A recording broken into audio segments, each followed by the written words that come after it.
This is a crowd podcast. Joe, I'm kinda liking the show that we do. It stimulates my brain, hope it's tickling you too. Up to this point, the reviews are okay. We're rising to the top like a well-made souffle. It's the Joe MARLER Show. Whoa, whoa, it's the Joe MARLER Show. Hello and welcome to our show. I'm Joe MARLER and this is Tom Fordyce. Are you in the van again, or are you back in the house? No, I have been allowed back into the house, albeit into my son's bedroom, which is a shithole, actually. He needs to tidy it up. He's got his Bakugan sprayed everywhere. He's got his rugby kit, football boots. Why are they out on the floor? Sorry, I'm just going off on one here. But at least it's warmer than the van and the electricity stays on. Well, where are you? Why have you got a bed sheet behind your head? I'm in the top bedroom, Joe. And because it is under the eaves of the house and it's basically an attic conversion, it's all angles. And when we tried recording before, you got a lot of bounce back. I believe that's a technical engineering term. So I was told to drape a duvet over the wardrobe you can see behind me, which would help muffle it. I love the word muffled. Don't know why. Snuffled and muffled. I love snuffled and muffled. Oof. Do you know what else people love, Joe? People really like the cheese episode. Here's a message from Robbo. Robbo says, "Boys, can Ned the Cheese Man be on all podcasts going forward? Bloke is hilarious." He is right. I love Ned. And maybe we could have a cheese section each week, but I don't think it would... Oh, my God, the electricity... Did you just see the electricity flicker? No. What? Oh, God, maybe the electricity isn't going to go. We've also got a shout-out, Joe. So Charlie Elton has listened to every single episode we've done so far, and he's got a favour to ask. He and hundreds of other lads in South Wales have been running 100 kilometres in January. That is nuts. That's a long way. Charlie plays for... Yeah, I'll do this bit for you, Tom. So Charlie plays for Ribena Rugby Club, which is where they invented the blackcurrant drink. So it's quite a famous rugby club. You might want to do that bit again, because I don't think that's actually true, but you go for it. There will be people in... what was it, Steve? Rubina? Yeah, I mean, Joe, there will be people in the Welsh town of Rubina who don't like it referred to in the way that you have, but I don't think many of them. Anyway, listen, Charlie's team manager, Di Hobbs, was diagnosed with cancer over Christmas. Di is a massive local legend, so that's why they come up with this idea of 100 kilometres for Hobbsy. What we're going to do is put a link in the episode description if you want to donate. And from us, Charlie, hats off, well done, plus everyone else is doing it, because... if nothing else, the weather has been pretty shit. 100 kilometres is a long way. Joe, could you do 100 kilometres? No, there is no way I could do anywhere near 100 kilometres. And I think it's a brilliant cause, and all the best to Di. Go well, mate. Yeah, Joe, just a quick clarification. I've just looked to see where Rubina is. It turns out that it's a suburb of Cardiff, which I feel I should know because I lived in Cardiff for a bit, but I've clearly never been to Rubina. So, yeah, it's sort of a small town, but it's a small town that has been... absorbed into the greater body of the city of Cardiff. Here's hoping that the people of Ribena hate you more than they hate me for pronouncing their town/suburb wrong. Right, today's guest is a listener, and we love getting listeners on. However, if you've emailed to say you'd like to be a guest, firstly, I'd like to thank you personally, and also on behalf of the show, so I'm thanking you twice. Thank you.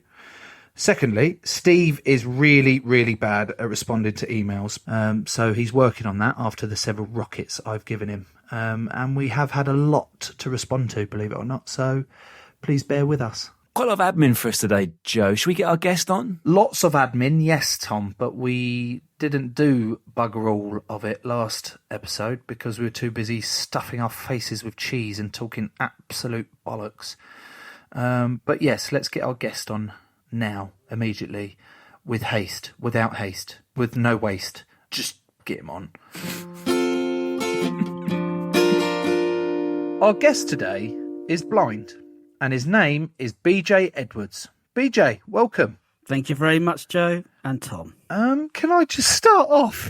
I just need to, because I managed to do it. BJ's your real name, is it? No. Oh. So you choose to call yourself BJ. Oh, fuck. So there's a story to this. Please make it really good.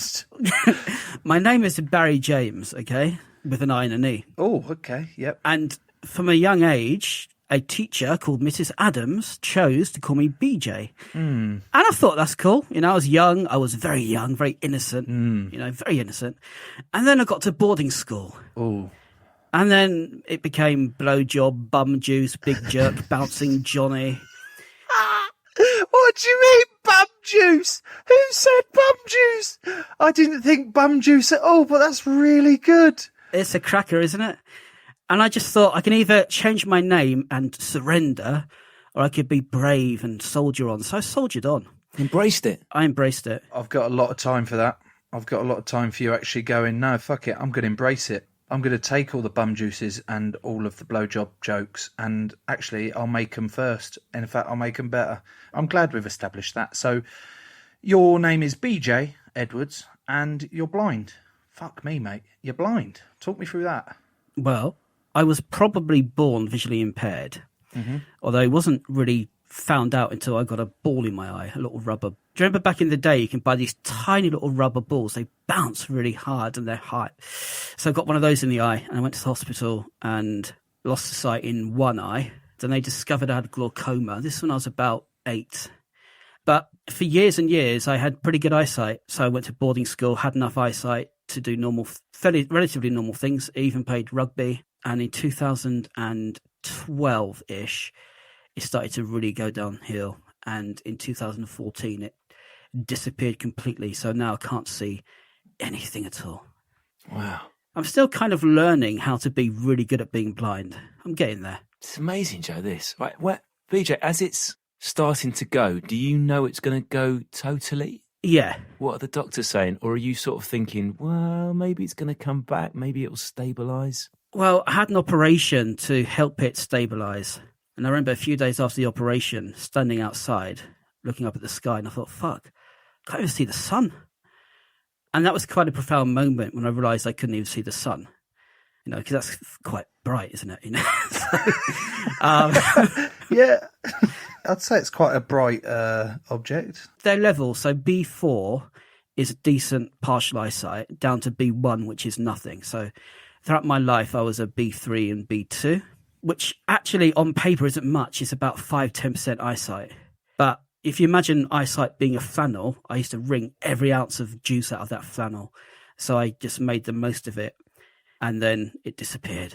Like the way you've just spoken to us there about how you were partially sighted and you squeezed every last ounce out of trying to see as much as you can as a, what was it, B2, B3? Yeah. Just gives me that sense that you've got this natural determined attitude to just fight whatever's thrown at you. And I've spoken to you for 5-6 minutes now, and immediately I think I like you. And I know that doesn't really mean a lot to you. It does. But I really love the sort of determination and the sort of zest for, fuck it, I don't care what's thrown at me, I'm just going to crack on with it. There's a few profound moments. First of all, I just said it at the beginning, but it was a serious kind of moment when I couldn't see the sun anymore and the moon. Those are your profound moments. You step back and you think, gosh, I actually can't see anything at all now. That is quite profound. It does kind of attach itself to your soul for a while. But the other moments for me were when I realised I couldn't play rugby anymore, because that was what made me cry more than anything. I'm trying to put myself in your position here, BJ, as you tell us these stories. I could imagine myself in those last weeks and months and days almost desperately filling my boots with sights, if that makes sense. Just trying to log loads of stuff in my brain of this is what this looks like, this is what this looks like. Well, when I did the Christmas before, I really enjoyed the Christmas tree lights and the colours, because I knew that probably next Christmas I wouldn't be able to see that anymore. So when next Christmas came and I couldn't see the pretty lights, I couldn't see the trees and all the rest of it, I knew that I had that memory in the logged in the memory bank.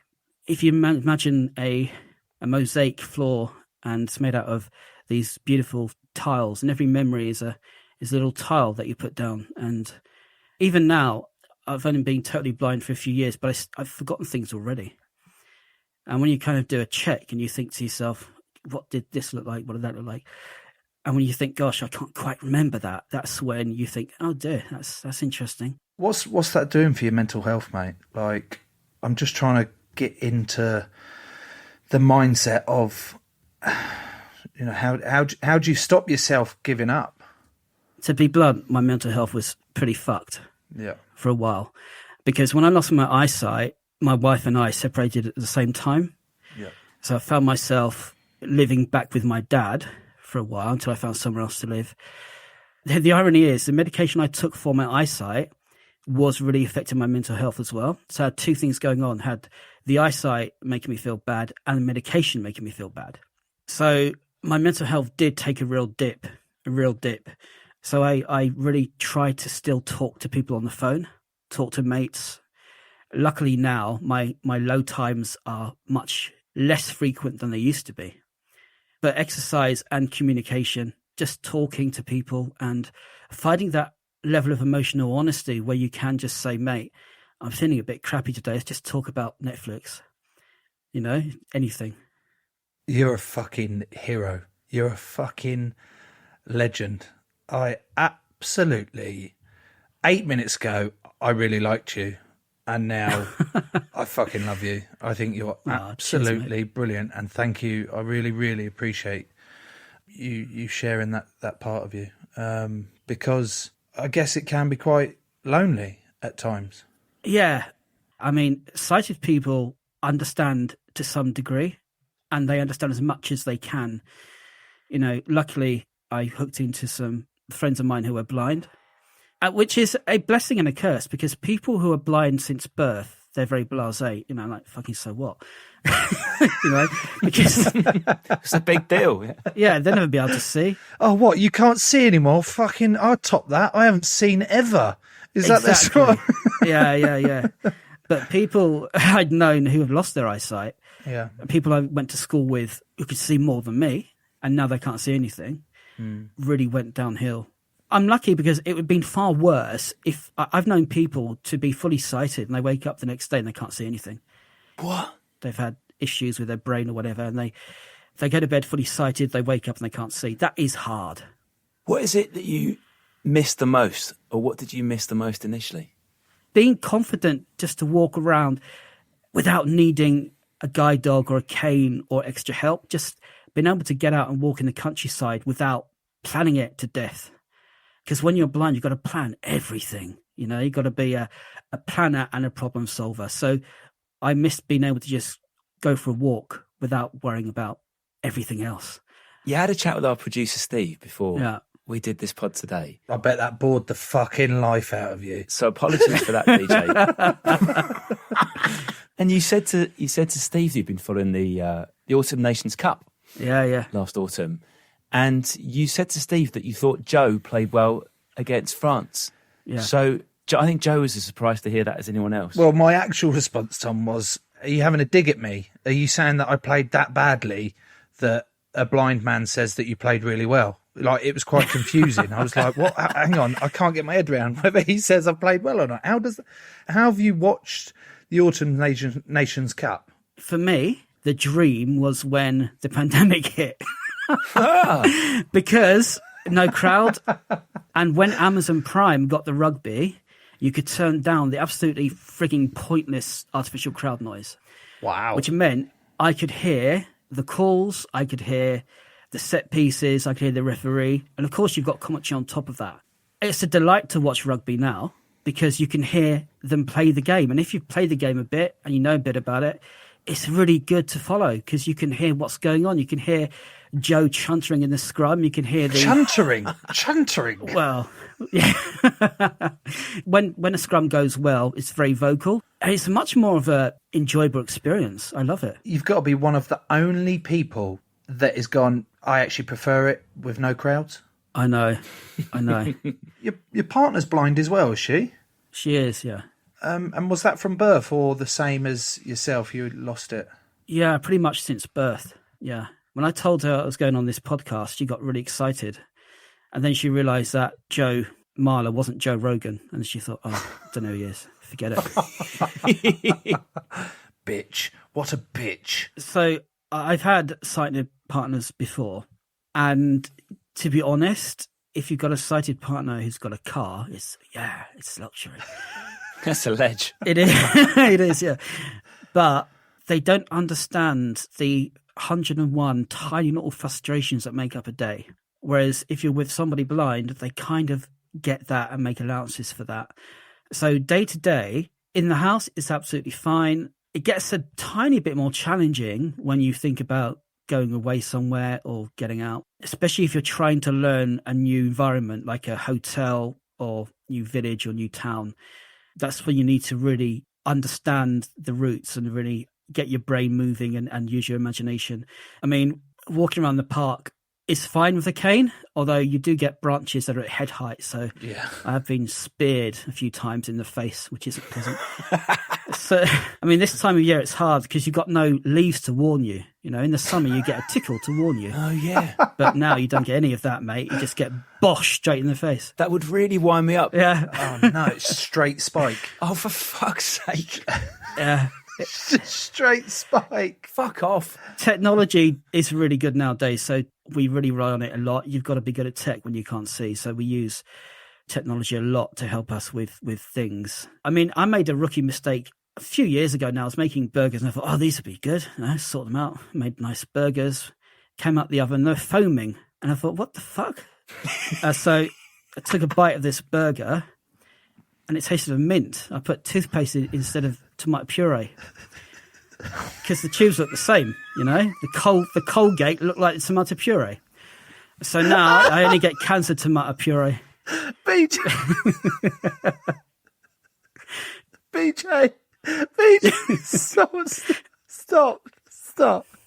Stop it. Yeah. Why is your toothpaste next to your oven? We just had a delivery and it was getting late. So literally I unpacked the shopping and made the burgers. And I took a gamble and it didn't pay off. BJ, that's fucking brilliant. That is absolutely gold. But with technology, there's really good apps and stuff that help you identify products. So that doesn't happen so often, you know, although you can get custard instead of soup and shit sometimes. Oh, which isn't great. Custard. Yeah. Oh, we should get some custard. Oh. Anyway, on that note, it's time for the ads. This episode is sponsored by Dan Beers Baker. Yeah, he has got beers in his name. Dan likes salt and vinegar kettle chips, and his favourite colour of the rainbow is bleu, also known as blue. Thank you, Dan. This episode is also sponsored by Matt Griffiths. I can't say Griffiths, so I'm changing your name to Matt Gryffindor Griffiths, in the hope that no one realises I can't say Griffiths. Matt is from Holmes Chapel, which is also where Harry Styles is from. And this episode is sponsored by Ollie Soundy. Ollie's favourite teacher was Mr. Lean, and the best book he's ever read is The Canterbury Tales by Geoffrey Chaucer. To be more like Ollie, Dan and Matt, go to patreon.com/Joe Marler Show and grow the show. Harry Truman, Doris Day, Red China, Johnny Ray, South Pacific, Walter Winchell, Joe DiMaggio, Joe McCarthy, Richard Nixon, Studebaker, television, North Korea, South Korea, Marilyn Monroe. Katie, wait. What? We need to explain what we're doing. We're only doing such a fantastic history podcast based on the Billy Joel smash hit, We Didn't Start the Fire. Every episode covers a different person or a different topic expressed by Mr. Joel in his amazing lyric. So it's the Cold War, it's rock and roll, it's sport, it's science, it's politics, it's the space race, it's the history of the post-war world. It's the reason, Katie, why the world we live in today is as it is. You can listen and subscribe at all the normal places you get your podcasts, so please join us on this rip-snortin', rockin' sockin' pop culture adventure with me, Katie Puckrick. And me, Tom Fordyce. Search for We Didn't Start the Fire now.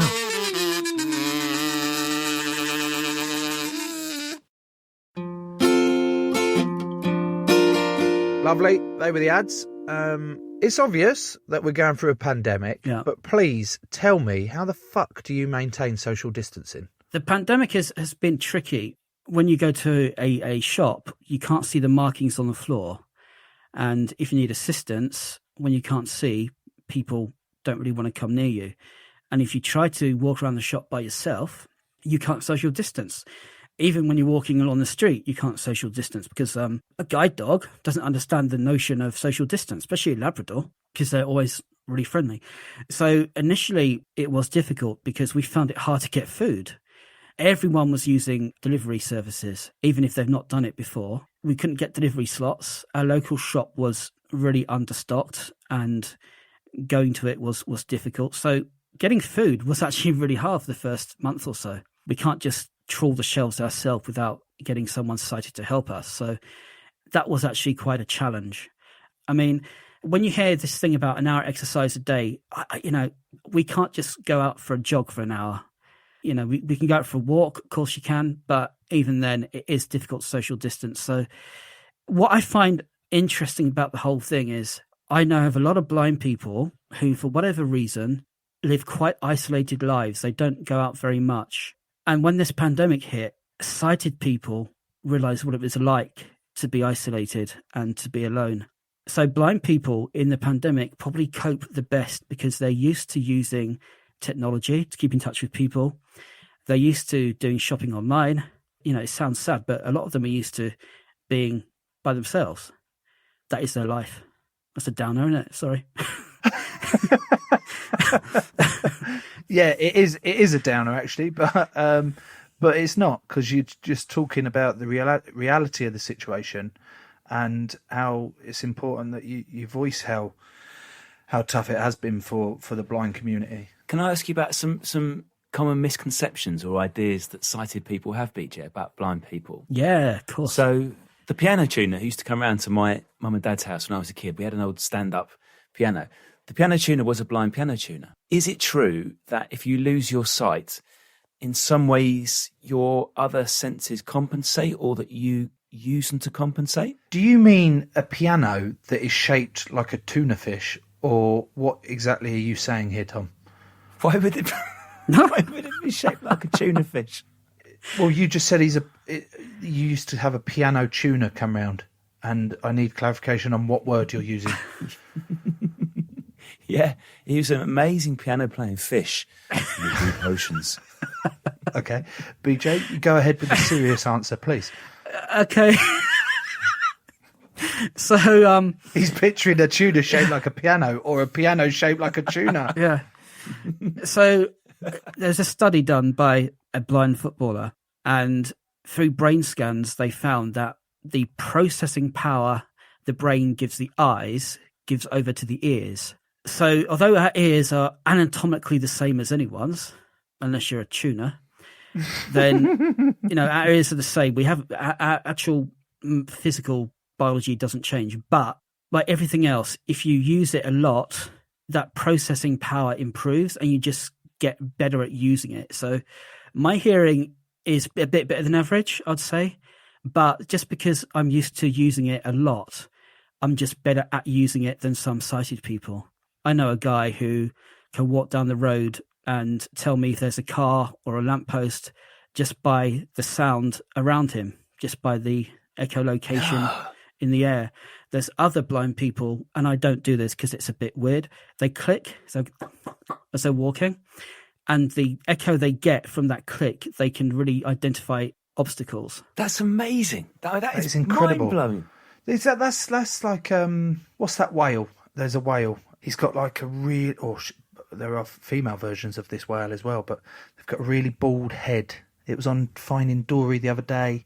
They've got a bald head. You mean there's whales who go around with like a big head of hair? No, that's not what I meant. You're right now that I've said it out loud. I've got it wrong. No, yeah, it's got a really bald front bit of its head. Oh, Barry. No, that's your name. Beluga, yeah. Isn't it a beluga whale with a sonar system? They all have. They've all got sonar. Oh, fucking hell.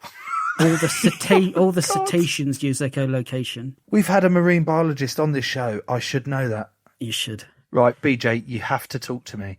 So you're obviously well versed with a long white stick, and it's got a ball on the end, hasn't it? Yeah. So being a guide dog user or owner for over 20 years, going back to the white cane is an experience because you've got to work a lot harder because you can't rely on your dog. So have you got a guide dog now? Yeah, he's retired now.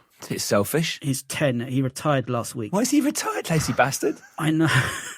So the long cane, for those who don't know, is a long shaft, I guess, with a rubber handle. It's a long one. And shaft. With a rubber... Sorry. So let me get this straight. I'm talking to a gentleman called BJ who's now describing long shafts to me, and you lot want me to be professional and serious, do you? Okay, I will try my very best. Please continue describing your shaft. Okay, it's a long cylinder of carbon fibre or aluminium with a rubber handle, and on the end it has a like a ball, and you basically drag it in front of you in an arc. And the idea is you can identify obstacles and scare children and dogs with it. And the idea being that you can walk around with confidence because you've got this cylinder so that you wave around in front of you, so you can feel where you are. So if you're walking on a pavement, you can feel the grass verge to your right and the brick wall to your left. So you think, oh, I better stay in the middle of those. So what was the name of your guide dog that's just retired? Oliver. Yeah. And what was he like? He is a magnificent big black Labrador. It's a 42-kilogram lump of love. Oh, Useful. surely there are some guide dogs out there that are really shit. Yeah, there are. My first guide dog was really good, but there was the incident of the famous Woolworths shit. Sorry? The Woolworths shit. What's a famous Woolworths shit? So we were walking through Woolworths, and she stopped. And No. she did a dump a shy horse would be proud of. Right? And what was funny about this was they cordoned off the whole aisle as if it was a nuclear fallout situation. People rushed out, so we ran away. I didn't have a bag big enough for it, so I just ran away. But she hated me at first. She really hated me at first, but we got on very well in the end. That's not ideal, is it? You just, right, I'm going, just pop around the shops and you're like, oh, yeah, let's just stop and, oh no, what's happening? What was her name? Lacey. Oh, okay, what's up, Lacey? What's happened? What do I need to stop? Okay, oh no, someone's approaching me. Fuck, what's going on?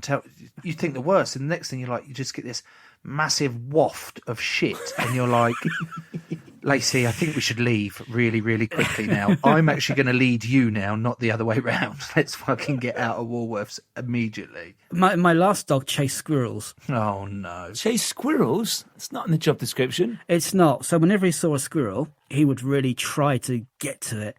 But when I denied him this, he would sulk and he would walk me around in circles and get us completely lost on purpose. What a fucker. What was this one called? He was Victor. Victor sounds like a twat to me. But I can just picture in his head going, oh, fuck him. Just because he won't let me chase a squirrel. Right, sod it. I'm going to take him around the block and think that we're here again. That's what he did. Exactly what he did. On a slightly serious note, Yeah. what about like going out to eat, going out to restaurants and that lot with a guide dog? Are guide dogs allowed in every building? Guide dogs are allowed to go to every restaurant, despite having situations where restaurateurs have tried to turn us away and say, you can't come in. I've had plenty of discussions about that. But the main issue with guide dogs is taxi refusals. No. Lots of blind people will tell you that if they've got a guide dog, they are allowed in every taxi. But there are plenty of times when taxi drivers have tried to refuse us. In some occasions, they've just driven away and left us. Motherfuckers. I don't mean to generalise all taxi drivers. I mean specifically, if there's any taxi drivers listening, please do not get offended. But I mean specifically the arseholes that have decided to refuse blind people with guide dogs. You can piss off. Yeah, it happens a lot. Right. This will sound ludicrous, but as a kid, the first depiction I saw of blindness was the video that accompanied Lionel Richie's #1 smash hit, Hello. Oh, yes. Nice. Now, I've watched that again this morning. There seemed to be a number of red flags in retrospect with that video. There's a bit in there where Lionel he seems to be some sort of drama teacher with a crush on one of his students, which is an issue already. He then sort of seems to exploit her lack of sight by mooching after her down the corridor with his hands in his pockets, singing lines at her. He phones her when she's in bed, and she picks the phone up, and he doesn't say anything for a bit, and then he suddenly goes, "Hello," which is a bit fucking creepy. And then at the end, she has famously depicted him in clay and done, to be honest, quite a shit job. Talk me through your feelings on Lionel Richie's Hello. So you can deconstruct a lot of this stuff. The primary thing here is touching the face. I think I remember watching this when I could see a bit, and I think she does touch his face and feel his face. Yeah. And that is something that's really got into the zeitgeist, this notion of blind people. I want to touch your face so I can see what you look like. I mean, fuck. I don't know anybody who's ever done that. It's just not a thing. And what immediately sprung to mind was the Book of Eli. Have you seen that, Tom? No, I haven't. What's the Book of Eli? The Book of Eli is Denzel Washington, and he goes through this like dystopian world. The world's ended. What's a dystopian world? Why have I just used the word dystopian? Dystopian world is a weird futuristic world where everything's gone a bit weird. Well, then I've nailed it, yeah. It was a dystopian world where there's not really many people left on Earth, and he's carrying this book the whole way through the film. And he's like a mega fucking assassin, and he is killing all these outlaws left, right and centre, and he just needs to get to this special place. I'm not really doing the storyline much justice here, but he needs to get to this special place with this book. And he's protecting this book with his life, and he's killing every motherfucker he runs into. And then it turns out he gets to this place that he wanted to, and this book, no one could read because there was no words in it. And then he got a bit closer, and it was the Bible in Braille that he had been protecting with his life, that had been like completely wiped off the end of the earth in this new dystopian world. And the last scene is a zoom in onto his eyes, and they're slightly glazed over, and you find out that he's gone the whole way through this film, he's gone the whole way through his life as a blind man, and that he's fucked everyone up left, right and centre, and succeeded in delivering the Bible, which don't even get me started on the Bible, that's a whole different thing, but it was just the concept. Who's Eli? Oh yeah, good point. Was his name Eli? Fuck. But the primary thing you see is blind people depicted as wearing dark glasses. You see that a lot. And the jobs they have are often kind of piano tunery, or they're very geeky. So the sad thing is, blind people depicted in the media isn't great. I created a theatre company called 50/50 Theatre, where we employ half the cast are VI and half are sighted, just to give people a chance, because they need jobs. We need jobs.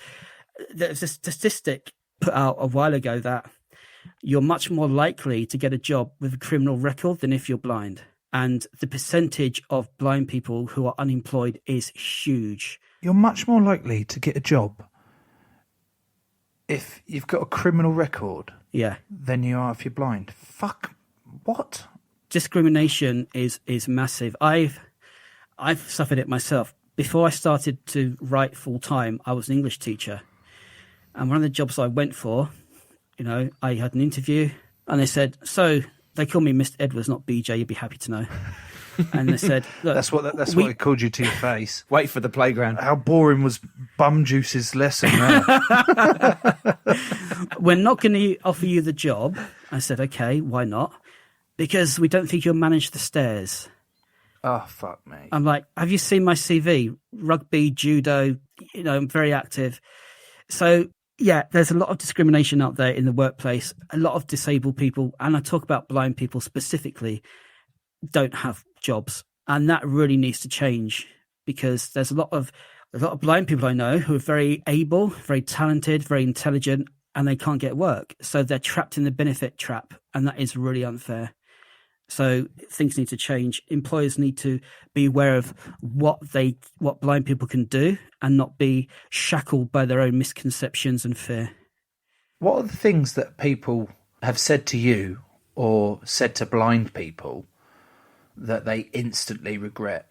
And the one thing there was a clip on, I think it was American Idol, and I think it was Ryan Seacrest. He was the thingy, the Presenter. Yeah, there we go. Thank you.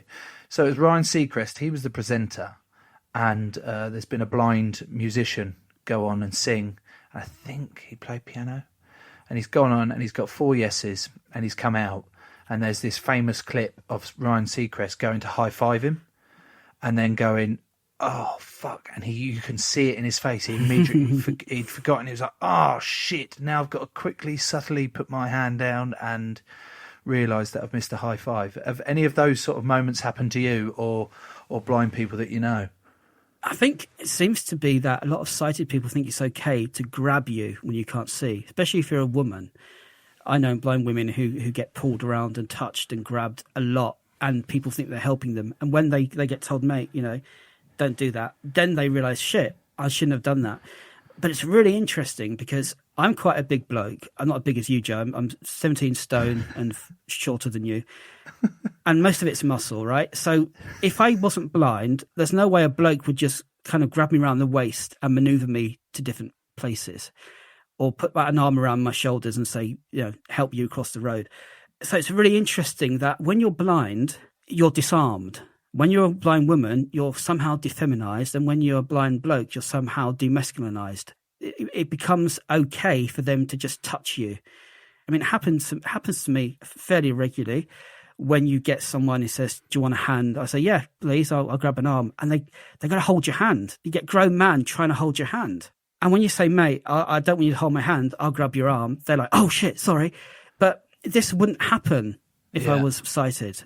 Yeah. There's no way a bloke would just say to me, "Just grab my hand and hold my hand." It just wouldn't happen. And it's the same with women. You wouldn't just grab a sighted woman and grab around the waist or whatever, or grab their hand. But it's okay if they're blind. There's a lot of weird thing when it comes to personal space that sighted people don't understand. And it's fascinating. BJ, did you, before you lost your sight, had you seen Joe Marler? No. So when you think of Joe, what do you think of him looking like? This smells funny to me. This smells like some sort of setup, like you guys spoke beforehand and had this plan. But I'll let it continue. It's fine. So Joe's a prop, so he's got to be a big lad. So I'm thinking he's got a lot of personality, a lot of spirit, a lot of verve. I love his press conferences. And so he's going to have something different about him. He's got to have something about him that stands out. So for me, that's either a wacky hair or wacky facial hair, something a bit different, because Joe's a very extrovert person. So I'm thinking big bloke with something interesting about their hair or their facial hair. So spiky hair, probably a beard. He might have a beard. He might double down and do beard and hair. Is he good looking? Like, if he marks out of 10, what do you think he is? Wow. Wow. Yeah, that's it. He said wow. He didn't even need a mark out of 10. He just said wow, and wow is definitely enough. I read his book and I loved his book, and I think maybe when he was younger he saw himself as average, so probably a 7. Ah, you're too kind, sir. You are too kind. I've actually got long flowing blonde locks down to my shoulder. I've been clean shaven my entire life. I have a tattoo over my eyebrows so that I actually had a permanent monobrow tattooed so like one of the twits. And I have a 6-pack, in fact an 8-pack, and the biggest biceps the world has ever seen, apart from the guy who chemically enhanced his by injecting fat. I think it was fat or oil or something. I think it was cooking oil he injected into his arms. But no, you're bang on, BJ. I appreciate my beard, but that's because it's an excellent way to hide my double chins. Weighing about 125 kilograms. There's a little bit of excess stuff that needs covering with hair. I think we should wrap it up there. BJ, you've been absolutely brilliant. I go back to the start of the episode where we took the piss out your name, and that's fine. And I loved how you were just like, yeah, in jest, I don't care, I'm going to embrace it. And then you shared your story and the struggles that you've had with your mental health. And we've had several people come on here and share their stories. And I'm always really grateful to them for doing that and having the courage to do so. but also the humour in which you've brought to a somewhat tricky subject. But thank you so much for coming on and giving us an insight. That's a really bad turn of phrase as well. An insight. That's bad. It's fine. We watch television. We don't listen to the telly. We see, we watch. Yeah, it's fun. I love it.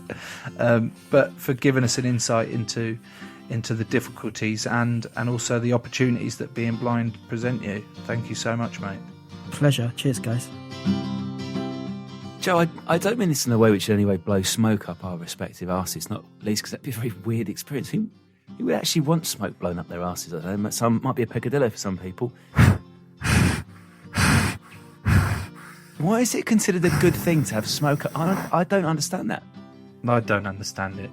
Do you know anyone who's just literally had smoke blown up their arse? No, I know someone that rolled up a massive fish paper that you know like the fish and chips paper you get. Yeah. They rolled it up to make some sort of comedy cigarette / joint, and they put it in their mouths, and their friends lit the end of it, and they inhaled it. So they inhaled the smoke, and it burnt their lungs. Like they were like, ah. It feels like it's burning. They've just inhaled this smoke, that direct flame, and they're burning. And then they ran to the local supermarket and they got 5 litres of water, and they spent the next hour and a half down in this 5 litres of water. Back to the episode though, Joe. Did you enjoy it? I loved it. Well, if you listen to that and you enjoyed it too and you want to grow the show, here's one way of doing it. Search for Joe Marler Show on Patreon.